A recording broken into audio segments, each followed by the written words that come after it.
Movie की शुरुआत एक भूतिया होटल से होती है जिसे एक ड्रैकुला ने 1895 में बनाया था, जिसका नाम होटल ट्रांसल्वेनिया होता है। इसके बाद हम एक बेड को एक ड्रैकुला में कन्वर्ट होते हुए देखते हैं जिसका नाम काउंट ड्रैकुला होता है, और वे धीरे धीरे बेबी क्रेडल के पास जाता है, जिससे ऐसा लगता है कि वे उसे मारने ही वाला था। लेकिन उसके बाद फनी सीन क्रिएट होता है और वे अपनी बेटी मैविस के साथ हंसी मजाक करने लगता है, जिससे मैविस भी हंसने लगती है। वे मैजिक से उसका डायपर भी बदलता है क्योंकि मैविस की मॉम अब इस दुनिया में नहीं है। रात में ड्रैकुला मैविस को एक बुक पढ़कर सुनाता है जिसमें लिखा हुआ होता है कि ह्यूमन्स बहुत बुरे होते हैं। इसके बाद वे इंजीनियर के पास जाता है जिससे वे होटल के बाहर वाले 400 एकड़ के हॉन्टेड बनवाता है ताकि कोई ह्यूमन्स वहाँ ना आ सके। अब सीन शिफ्ट होता है ड्रैकुला के दोस्तों पर जो मॉन्स्टर होते हैं, और वे सब मैविस के 118 बर्थडे पर होटल में आते हैं जिन्हें ड्रैकुला इनवाइट करता है। यहाँ पर फ्रैंकी और उसकी वाइफ वर्वुल्फ, वियन एंड वेंडा, साथ में इनविजिबल मैन ग्रिफिन भी आता है, जिन्हें देखकर ड्रैकुला बहुत खुश होता है। उसके बाद वहाँ पर सैंड उड़ने लगती है क्योंकि मरे भी उस पार्टी में आता है जो कि एक मम्मी होता है। रात में वे सब इकट्ठा होते हैं और तब ड्रैकुला उन्हें ह्यूमन्स के बारे में बताता है कि ह्यूमन्स और ज़्यादा स्ट्रॉन्ग हो रहे हैं, और वे उन्हें मॉन्स्टर बताता है। उसके बाद वे अपनी बेटी मैविस के पास जाता है जो उससे बोलती है कि उसने वादा किया था कि और उसके बर्थडे पर वे उसे बाहर जाने की इजाज़त देंगे, और वो उससे कहती है कि उसे पैराडाइज जाना अच्छा लगता है क्योंकि उसके डैड और मॉम पहली बार वहीं मिले थे। तब उसके डैड उसको सेनेटरी में जाने की सलाह देते हैं क्योंकि फांसी होती है।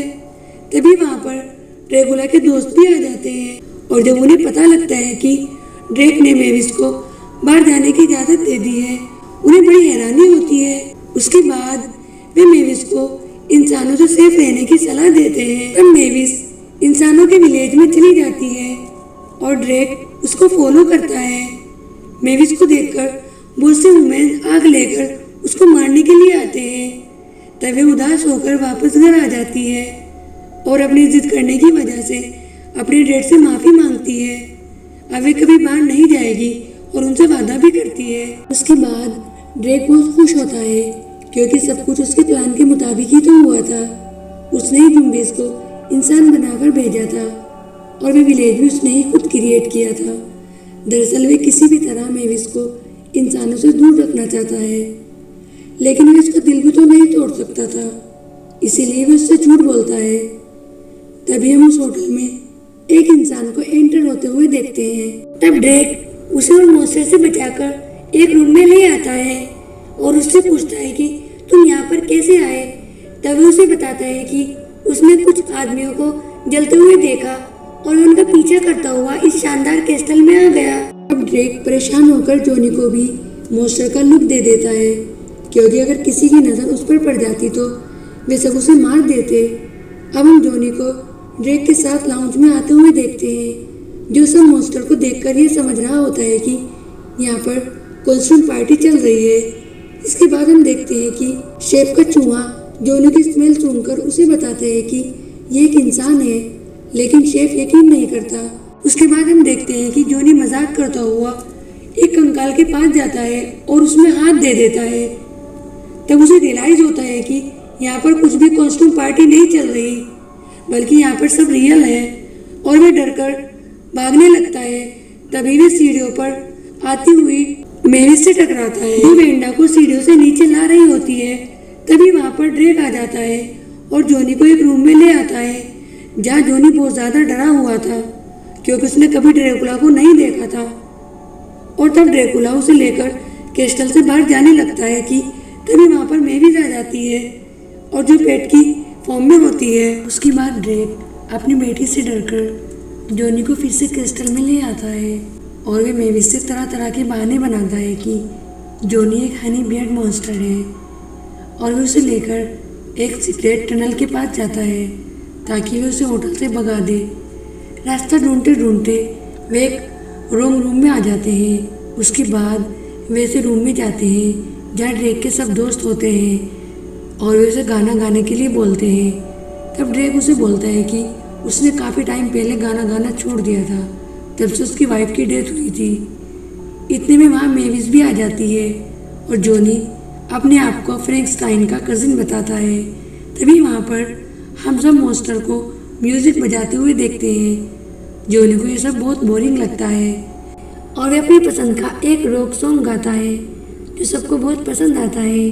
उसके बाद एक पूल पार्टी भी होती है, वो भी बहुत बोरिंग होती है, लेकिन जॉनी उसे अपने से अच्छा और मज़ेदार बना देता है। ड्रेक जॉनी से खुश नहीं होता और वो उसे किसी भी तरह इस होटल से बाहर भेजना चाहता है।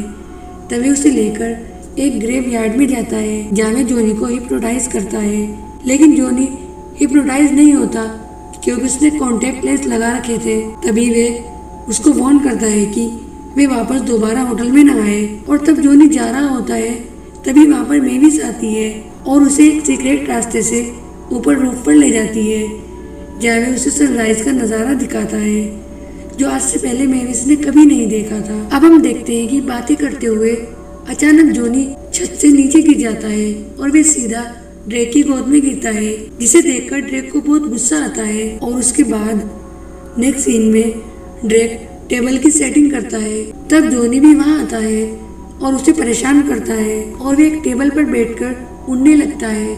उसके बाद ड्रेक भी उसका साथ देता है और वे दोनों खूब एंजॉय करते हैं और ड्रेक को बहुत अच्छा लगता है कि वे काफी टाइम बाद हंसा था। दूसरे सीन में कोसिमाटो और उसका रेड स्मेल करते हुए जॉनी को पकड़ लेते हैं क्योंकि उन्हें शक था कि वे ह्यूमन है।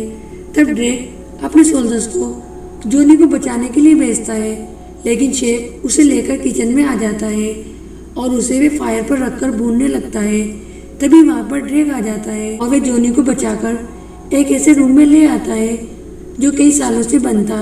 वहाँ पर एक लेडी का पोर्ट्रेट होता है जिसका नाम मार्था था। वे भी एक वुमेन थी और ड्रेक उसे कभी पसंद किया करता था, लेकिन तब लोगों को पता लगता है कि एक ड्रोगुला और वुमेन प्यार करने लगे तो वे उनके घर में आग लगा देते हैं जिससे मार्था मारी जाती है।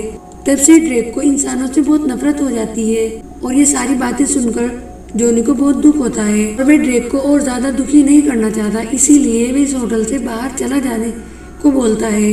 लेकिन ड्रेक उसे पार्टी तक रुकने के लिए बोलता है। के बाद दूसरे सीन में पार्टी शुरू हो जाती है और डांस करते करते मेविस और जॉनी एक दूसरे को किस करते हैं। तब ड्रेक को ये देखकर बहुत गुस्सा आता है और वे गुस्से में सारी सच्चाई बता देता है कि उसने किस तरह जुम्बीज को विलेज में भेजा था और उसने ही वह विलेज बनाया था। ये सारी बातें सुनकर मेविस को बहुत गुस्सा आता है।